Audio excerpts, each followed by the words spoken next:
বাংলাদেশের রাজনীতিতে একজন শিক্ষিত, সোচ্চার, স্পষ্টভাষী নারী নেত্রীর নাম রুমিন ফারহানা।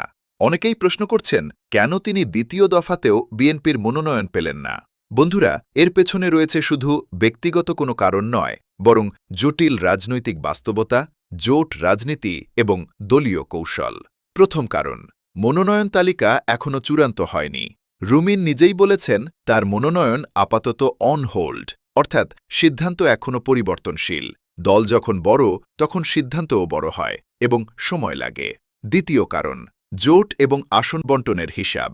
ব্রাহ্মণবাড়িয়ার যে আসনে তিনি আবেদন করেছিলেন সেটি বিএনপি একাই সিদ্ধান্ত নেয়নি। দল সেখানে শরিকদের সঙ্গে সমঝোতা করছে। বাংলাদেশের বাস্তবতায় জোট ছাড়া নির্বাচন পরিচালনা কঠিন, তাই কিছু আসন অন্য দলের জন্য ছাড়তে হয়। তৃতীয় কারণ, প্রচণ্ড প্রতিযোগিতা।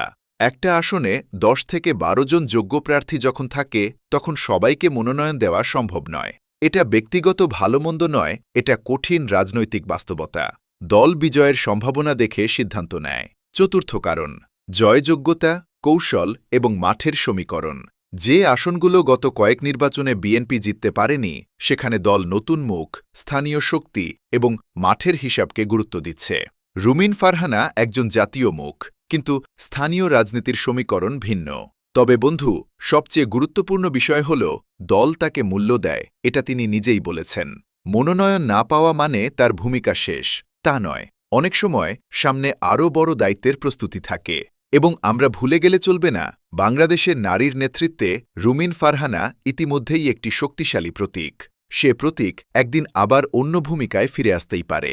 শেষ কথা, মনোনয়ন না পাওয়া মানে ব্যর্থতা নয়, বরং রাজনৈতিক কৌশলের অংশ। রাজনীতি কখনো সরল নয়, এটা হলো সমঝোতা, ত্যাগ আর সময়ের অপেক্ষার খেলা।